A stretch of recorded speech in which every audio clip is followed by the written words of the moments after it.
We are starting today with a keynote session. So it means that as you're listening to the keynote, do think about what you might want to add and add to the debate. So you'll hear the keynote, and then there is a debate portion for you just a little bit later. Let me tell you about your keynote special guest speaker. She's going to tell you about climate action and why climate action should be linked with optimism. That is not always the case, but she will make that case for us. And she told me, I'm going to quote here, she loves talking about it in this way because I freaking love fighting. She is a fighter. She is feisty. Please welcome your keynote guest speaker, Laura Tannenbaum.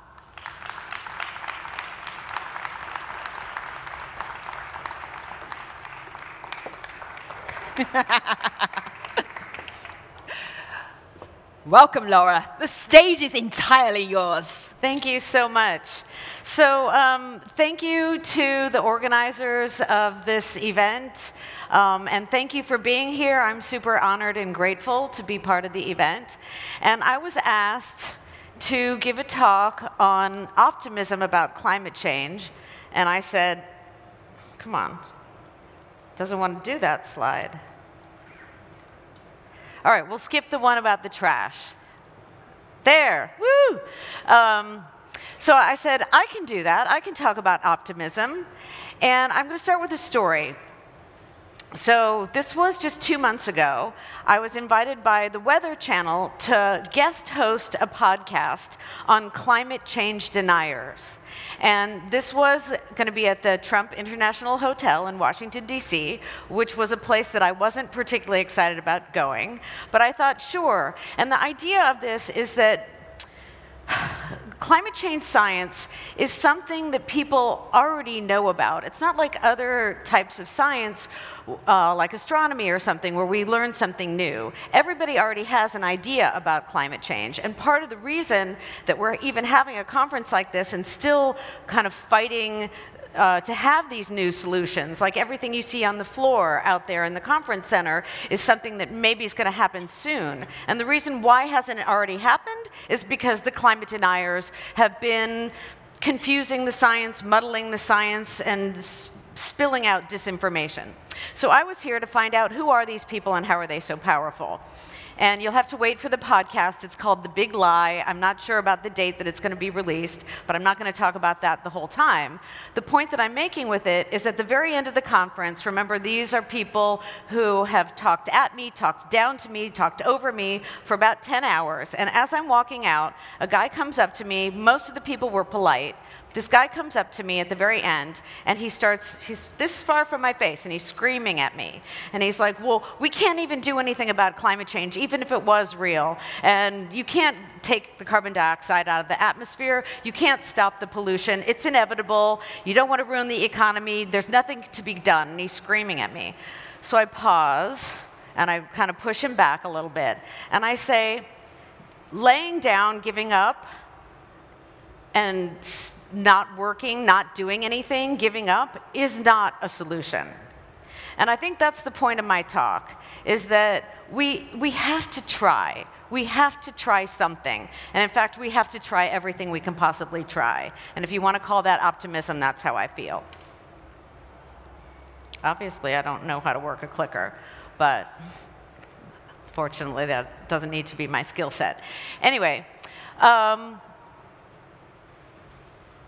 I worked at NASA for about a decade, and during that time, I did a lot of public speaking and a lot of writing about climate science.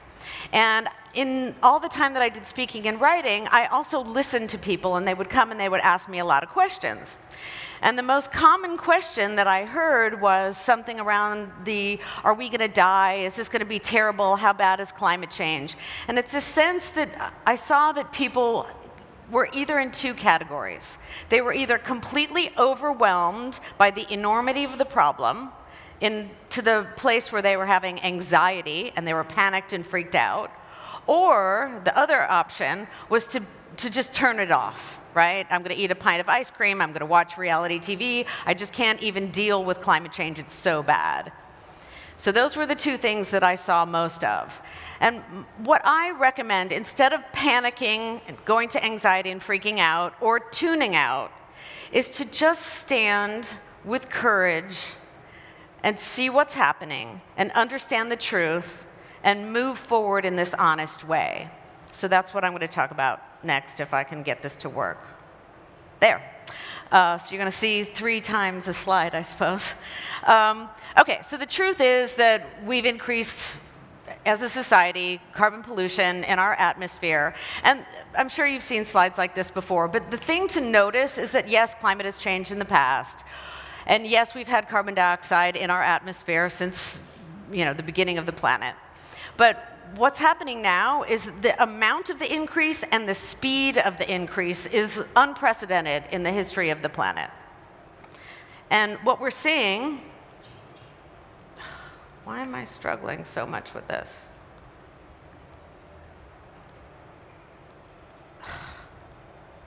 All right. So what we're seeing is we're seeing that there's heat all over the planet. All right, so there was a big heat wave in Spain here, across Europe, and there was heat all over the planet. And the slide that I, for some reason, can't pull up is the one that shows you the global temperature for this year, and it shows you that almost every place on planet Earth is much, much warmer, record-breaking heat.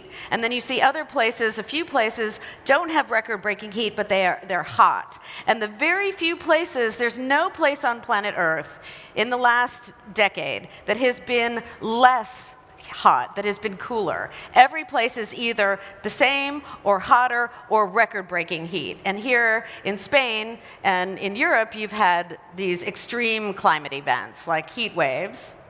And this is in California where I live. Normally, when there's a heat wave, this was just taken last week.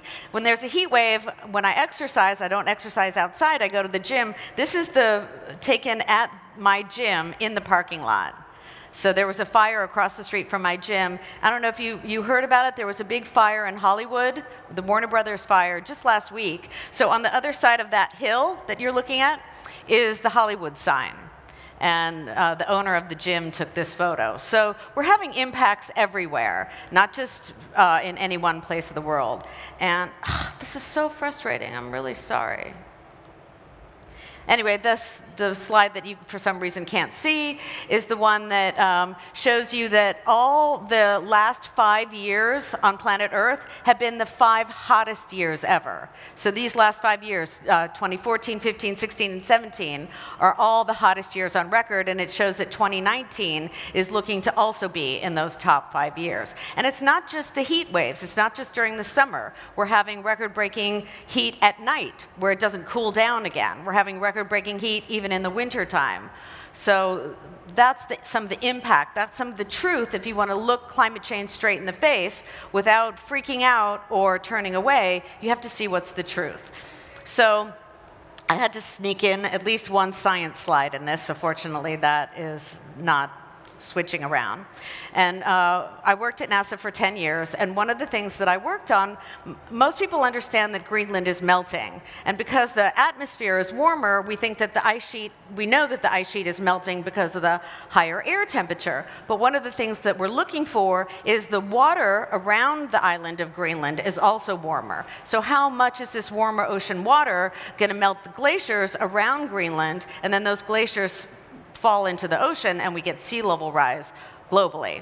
So this is a photo that I took from the airplane. What we were doing was monitoring all the glaciers around the coastline of Greenland, and at the same time monitoring the ocean temperature. And you can see at the top right, you can see the ice sheet, and then you can see the glacier, and those lines in the glacier they're like stretch marks as the glacier stretches out, and it looks like a giant mile-wide river that runs into the ocean, and then you can see it breaking off at the bottom, and those big glaciers are melting into the ocean and causing sea level rise globally. And if you looked really quickly, you might have noticed my sea level rise slide.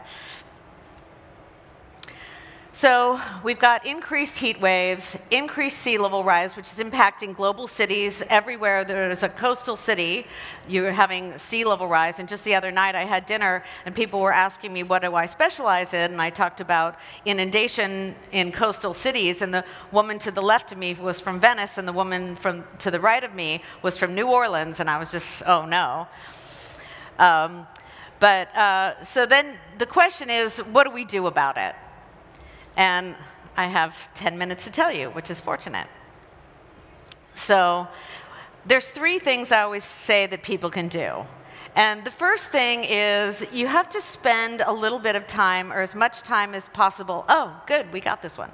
You have to spend as much time as possible in nature. And the reason why is because nature will remind you of what we're fighting for. And it will give you that strength for when you're tired of the fight. And this is a photo I took. This is the first time I was up to the Greenland ice sheet.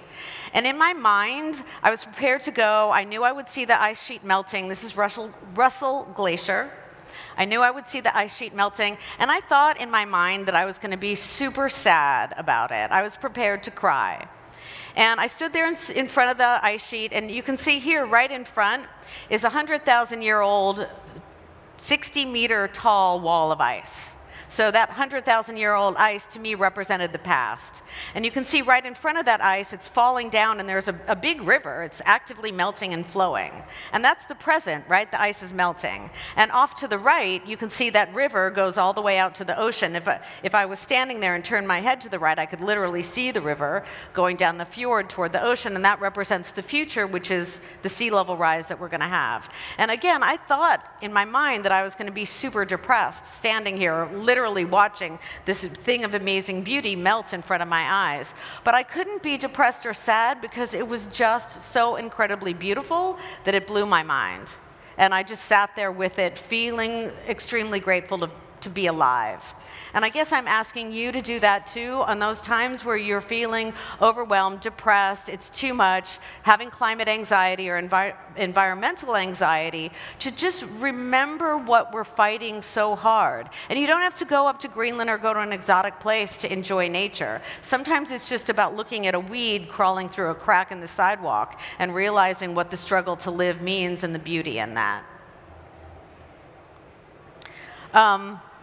This is a picture of me riding my bike, or attempting to ride my bike, or starting to ride my bike. And the reason I put this story in, I started riding my bike when I was in college, and I didn't have a car at that time, and I rode everywhere. And one of the early things I learned about bike riding, in order to get to the campus, I had to ride past these railroad tracks. And the railroad track had this thing about the size of a bike tire. And if you fell into it with your bike tire, it was really bad and dangerous. And I rode past this every day. And I learned really quickly that if I kept my eyes on that little ditch, it was like, the ditch, oh no, I'm falling in the ditch. And the way to not fall in the ditch was to keep my eyes where I wanted to go on the top of the hill. And I find that is a really good analogy for all these environmental solutions, including climate change. You have to keep your eyes in the direction that you want to go. So what is the direction we want to go? So I said already, the first step is to spend time in nature to remind you of what we're fighting for. The second thing I'm going to ask you to do is take responsibility for your own actions. And that is all your own actions. I think most people already know so many things that they can do. You know, drive less, turn out the lights, all the little things. But we don't necessarily put those actions into practice. So if we all took responsibility as individuals for everything that we possibly can do. Sure, you can't do everything. Not everybody has a situation where they can have an electric car or solar panels, but you do what you can do. That's your responsibility. And then the most important thing, and this is the thing I want to talk about the most today, is to participate in groups. And I'm going to go into the most detail in that. So you've already spent time in nature. You've already taken your own personal responsibility. And this part of the talk started for me with the idea of voting, right? Because voting is really important. But you can vote with your dollar, you can vote with your euro. And when I say vote, I don't just mean vote in the big showy elections. What I mean is know who your representatives are, know what their policies are about the environment, and vote for people who support the environment, because that's really important. But going on a step beyond that, it's important to know who your representatives are and what their policies are, but even more important is to know, for your representatives to know who you are, and that means building relationships. So I'll just give you some examples of things I've done. In the last couple of years, I've gotten really inspired to get active in my own community. So I live in Burbank, which is part of LA County, and I got an appointment with the City Council of Burbank. I'm on the Sustainability Commission.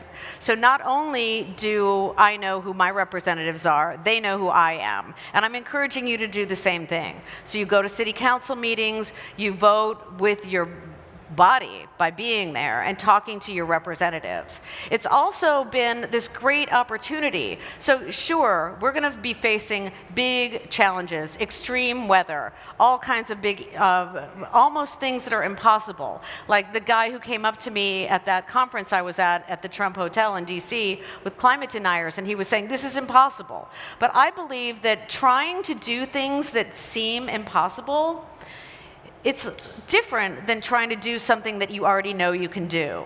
And it takes a different kind of energy, a different kind of mindset. And the truth is that none of us know what the solution is going to bring exactly. None of us know exactly what the future is going to bring. And the truth is we might fight really hard to make better life for the future, and we might fail. We might not succeed. But it's the effort that we put out there that's going to help us better as individuals and as a community. So one of the things that I've gotten out of this fight just in the last few years is participating in my own government and participating in my own community. I've connected with neighbors. There's Buy Nothing groups. There's backyard gardening clubs. There's a Waste Warriors group that I belong in. And all of these things, including riding my bike, has brought me closer to my own community. So instead of going out and searching for some place somewhere else that's a utopia, I'm working to make my own community a utopia. And I'm asking you to join me and to do that wherever you live. So you have to kind of fight to make your own little community better. So that's just a show about the Waste Warriors group. So it's everybody in my community in Burbank getting together to figure out, how do we consume less? How do we use less plastic? How do we make sure that everything doesn't end up in the landfill? And we support each other because all these people working together get things done. We got a polystyrene ban because everybody showed up at City Council again and again and again. It's not just one person. It was a group to make that happen. We were fighting to get the city of Burbank to get off fossil fuels of their gas plant. And I know that Barcelona is also run by a natural gas plant. So if you want to get away from fossil fuels, I know we've been talking about mobility a lot at this conference, but it's not just mobility. We need to electrify the transportation system, but we also need to electrify the entire grid so the power stations are electric. And that's not going to happen without people coming together to work for it and to fight for it. I've also been working in my own community on what's called complete streets.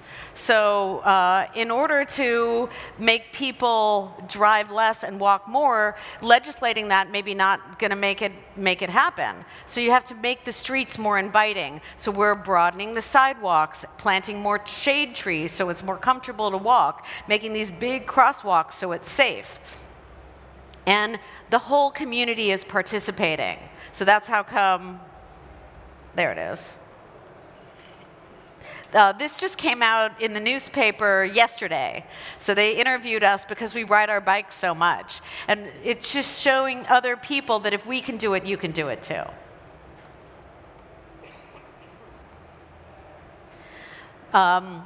So I think that's pretty much what I have to say. I know we're going to open it for Q&A, but I guess Femi was saying that I'm a fighter. I enjoy fighting. If you are interested in climate change, the only way to move forward is there is going to be a fight. There's an industrial complex wanting to maintain the status quo, not wanting to make changes. And they have a lot of money.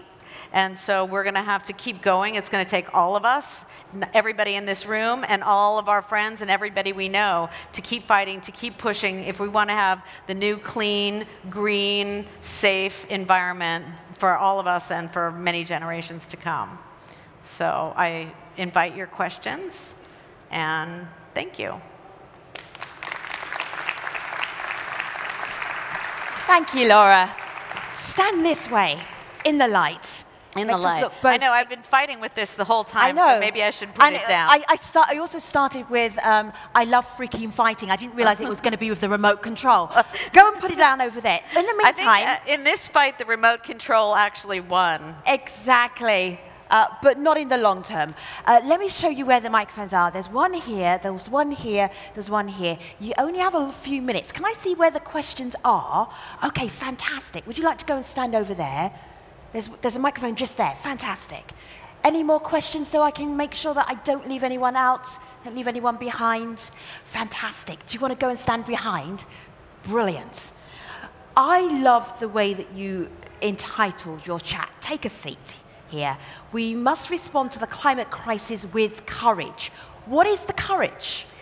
The courage is to not give up when it gets really, really, really difficult. When you hear no again and again and again, or like break down a friend of mine gets so upset, like emotionally upset, like weeping upset. And I think it stops people from listening to her, and it stops her from like moving forward in her life. So that's what courage means. A mindset. It's a mindset. Okay. It's definitely a mindset. I know that if I need a break, I take a break and then I go back in there and I do. There's no giving up. There's no stopping. You've created a line. Good morning. Oh. Good morning. Hi. Hi. Good morning. My name is Katrin Heeren from the German Broadband Association. Thank you so much for this really inspiring and amazing presentation on climate change. Thank you. It's really an important topic of our time. I have a question to you on how you see the digitalization. How can digitalization, or how should digitalization play a role in order to contribute to reducing our impact on climate change? And high connectivity networks, what can this sector do to contribute? Well, I mean, I think the nuts and bolts solutions are technological. Well, two sides. I mean, we do need technology, but we also need a new vision for what we value. So just buying more and more stuff and having more and more stuff hasn't made people happy. What's made people happy is connection, family, friendships. Just the other day before I left, the day before I left town, one of my neighbors who I'd met through a gardening club, I told you, I'd just gotten really into my community. And she came over with worm and poop, chicken poop.